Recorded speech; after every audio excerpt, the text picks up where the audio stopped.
Hello friends, இன்றைக்கி நம்ம Deepavali special அதிரசம் தான் நம்ம இன்றைக்கி செய்ய போகிறோங்க.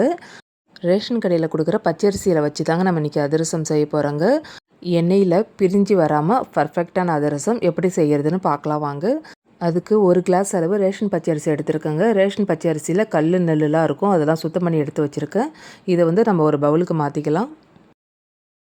அரிசியில் தண்ணியை ஊற்றி ஒரு 3 தடவை நல்லா கழுவி எடுத்துக்கோங்க. அரிசியை ஒரு 3 தடவை நல்லா கழுவி எடுத்தாச்சுங்க. ஒரு மூடி போட்டு ஒரு 2 மணி நேரம் நல்லா ஊற விட்டுறணும். 2 மணி நேரம் கழித்து பார்க்குறாங்க, அரிசி நல்லா ஊறிடுச்சு பாருங்கள். இந்த அளவுக்கு நல்லா ஊறி இருக்கணும். இப்போ இந்த தண்ணியெலாம் நல்லா வடிகட்டி எடுத்துடலாங்க. தண்ணியெலாம் வடிகட்டியாச்சுங்க. இப்போ ஒரு காட்டன் கிளாத்தில் கொட்டி நல்லா உணர விட்டுடலாங்க. ரொம்ப நேரம் காய வைக்கக்கூடாது. ஒரு 10 நிமிஷம் வந்து நல்லா உணர விட்டால் போதுங்க. அதில் இருக்கிற தண்ணியில் நமக்கு வடியணும், அவ்வளோதான். பாருங்கள், இப்போ நான் அரிசி எடுத்து காமிக்கிறேன். இந்த பதத்துக்கு நல்லா காய்ஞ்சிருக்கணுங்க, ரொம்ப நேரம் காய விட்டுறக்கூடாதுங்க. இப்போ இந்த அரிசியை வந்து மிக்ஸி ஜாரில் சேர்த்து நல்லா நைஸாக அரைச்சிட்டு வந்துடுவோம்.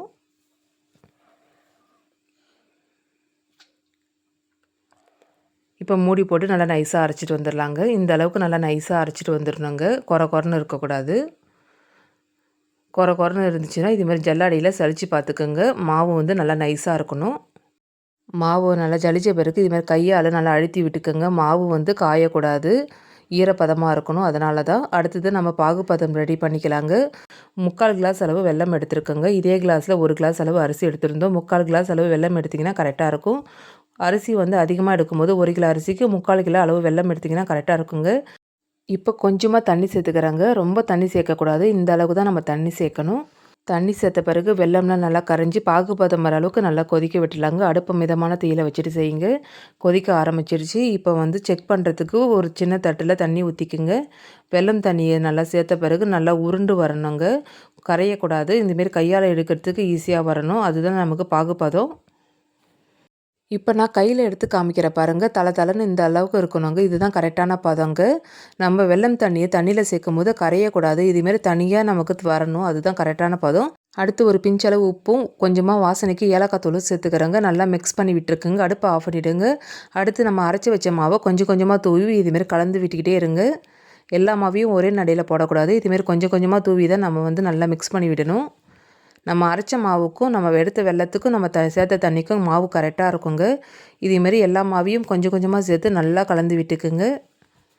பாருங்கள், எல்லா மாவையும் நம்ம சேர்த்துட்டோம். கரெக்டான பதத்துக்கு நமக்கு ரெடி ஆகிடுச்சிங்க. கடைசியாக வந்து 1/2 டீஸ்பூன் அளவு நெய் சேர்த்துக்கிறேன். நெய் சேர்த்து எல்லா இடமும் நல்லா அப்ளை பண்ணிக்கோங்க. அப்போ தான் நல்லா ட்ரை ஆகாமல் இருக்கும். எப்போவுமே அதிரசம் வந்து 2 நாள் நல்லா மாவு வந்து ஊறணும். ஊறினா தான் நல்லா சாஃப்டாக மிருதுவாக கிடைக்குங்க. 2 நாள் கழித்து நம்ம ஓப்பன் பண்ணி பார்க்கலாம்.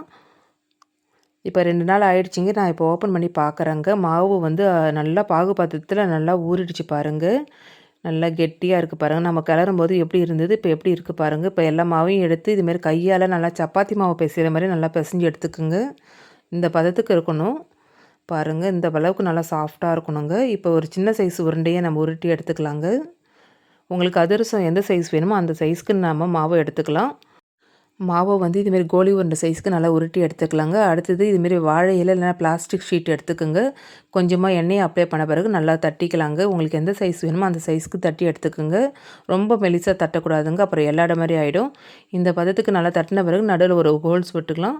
அடுத்து கடாயில் எண்ணெயை ஊற்றி காய வச்சுக்கலாங்க. எப்போவுமே அதிரசம் பொரிக்கும் போது அடுப்பை வந்து மிதமான தீயில் வச்சுட்டு தான் செய்யணும்.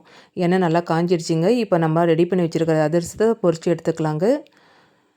அதிரசம் வேகிறதுக்கு ரொம்ப நேரம் எடுத்துக்காதுங்க, சீக்கிரமே வெந்துடும். அதனால் மிதமான தீயில் வச்சுட்டு பொரித்து எடுத்துக்கோங்க. அப்போ தான் உள்ளுக்குள்ளேயும் நல்லா வெந்திருக்கும்.